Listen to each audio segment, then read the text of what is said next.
Hello, everybody. It's your boy KTJ here. So today we're going to get into it. So our topic today is why is it so hard for men to accept the word no? So this is something that goes on and it has to be talked about. You know, there are some men who just can't accept no for an answer, right?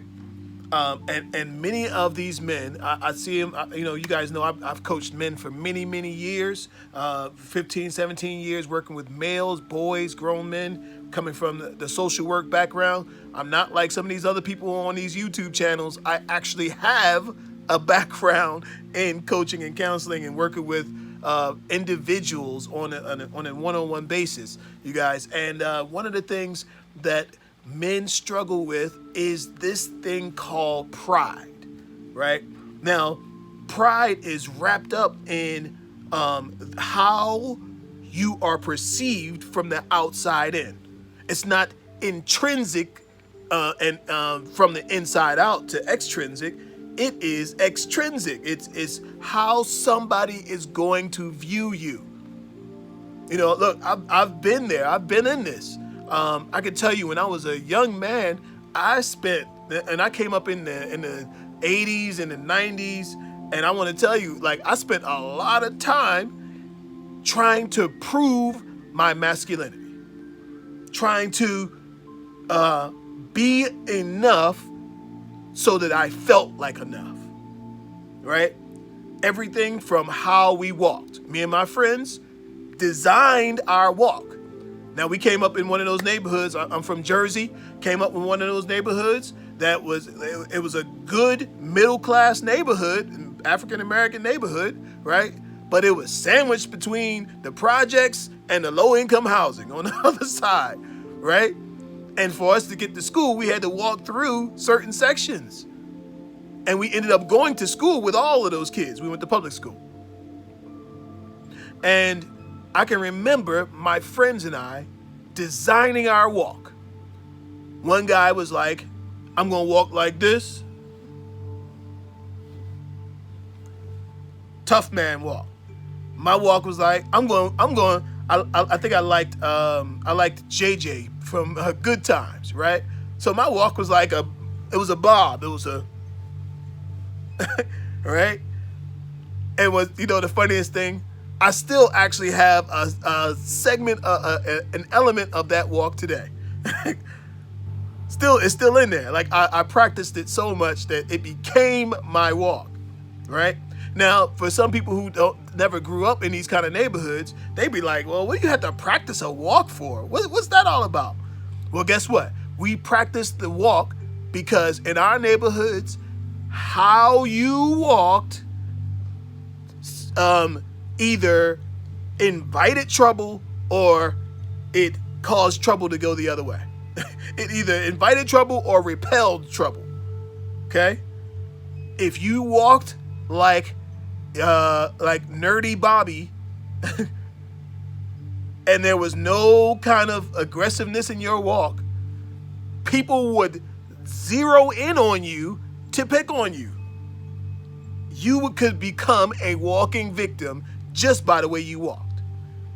I'm talking about just a regular heel to toe, do. Oh man, here they come. Here they come, right? But if you had a walk that said, don't mess with me, or this ain't gonna turn out good for you. I mean, whether you could fight or not, if you could walk, you could avoid getting picked on. So we had to design our walk. That was our defense mechanism for our masculinity, right? Some men never grew out of that. Some men never grew out of that. They continued their life in this protective stance.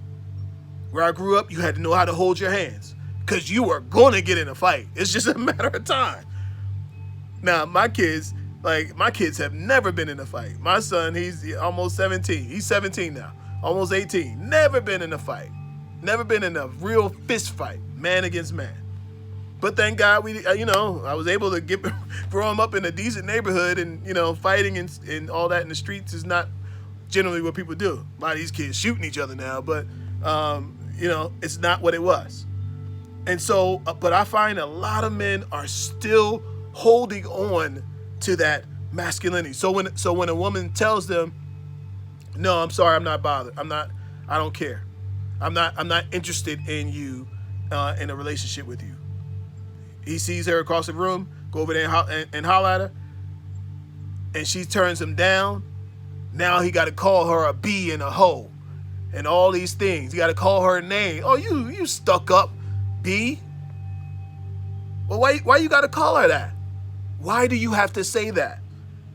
Oh, because she touched on your sensitive masculinity. I'm putting together a group, a real membership, and I think I'm going to call it the Lions Club, the Lions Den, the Lions Club, because we need lion training. Lions train their cubs. A lot of these men have never been trained. That's why they got a hairpin trigger when somebody says the wrong thing to them. When somebody does the thing that they don't like. When somebody disrespects you. When really all you had to say is, "Yo, what you did hurt my feelings." Can you imagine? What you did hurt my feelings, replacing the word with "you disrespected me"? Or maybe instead of that, maybe I didn't, you didn't see me. Oh, I assume you didn't see me, or you didn't know that was sensitive to me. Whatever it is, right? As opposed to you disrespecting me. So now we got to go fight, and now we got to go to prison, and we miss, and now somebody dies. All because the man could not manage his emotions. Men have to learn how to manage your emotions. There's no reason that you should be getting in a huff. Look, I'm a grown man, 40 plus, right? And I've had younger people that challenge me. This guy challenged me about a month or two ago. Said something real slick. And I know that if I had said something in rebuttal to what he had to say, there would have been an issue, right? But I already know where his mind is. I know where his mentality is. And I got plans for Christmas. I ain't planning on being locked up behind bars paying the people.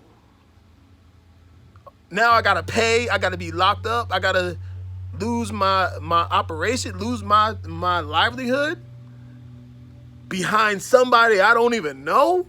I'm telling you, this is a real thing. And so, ladies, I encourage you, if you're watching this, I'm encouraging you to encourage these men in their masculinity, because some of these men have never been encouraged in their masculinity. Tell them, I like the way you take care of us. I like the way you stand up for us. I like the way you open the door for me. It makes me feel like a lady. I like the way you bring that money home and put it on the table. It makes me feel like you really care about me and about this family. You see what I'm saying? Stop talking against him and start talking with him. Start talking uplifting words, encouraging words. Words that make him feel more like a man. Listen, let me tell you something. I say this all the time. There's nobody that can make a man feel more like a man than a woman. Okay? And there's also nobody who can make a man feel less than a man than a woman. Whatever it is you want to see more of, praise the little bit of drips that you see right there. And watch him show you how much more he can do. As opposed to criticizing him and cutting him down. Fellas, there's nothing that a person should be able to say that moves your emotions for you to lose it. Some of y'all acting feminine. Some of y'all acting feminine. You acting like a woman. Ladies, excuse me for that. But you acting feminine. You got feminine traits. You arguing back and forth with some woman. No, no. That's not masculinity. That's femininity. Like feeling like you got to be right. No, you don't go back and forth. You state what it is. State what it is. State your positioning. Be clear that she understands your positioning, even if she don't agree. And just let it go. She'll come back around. Or you come back around. Somebody will come back around, but going back and forth, acting feminine, it's not going to help. We need more men standing up for their masculinity and deciding who you are. Deciding who you are and which direction you're going in. And staying the course. We need more men who are going to work, men who are entrepreneurs, men who are creating something, creating a legacy. Something. When you leave here, there ought to be some kind of sign, something left behind that says you were here and you did more than make a baby. But you passed on legacy. Passed on something, somebody has something they could do something with. And multiply goodness here on the earth. All right? All right, you guys, more to come. Hit that subscribe button. And look, I need y'all to join the Patreon community. Helps the show, helps us put this on. And if you like this content, let me know. Leave a comment, hit that subscribe button, and there's more to come. All right, till next time, peace and love. Bye.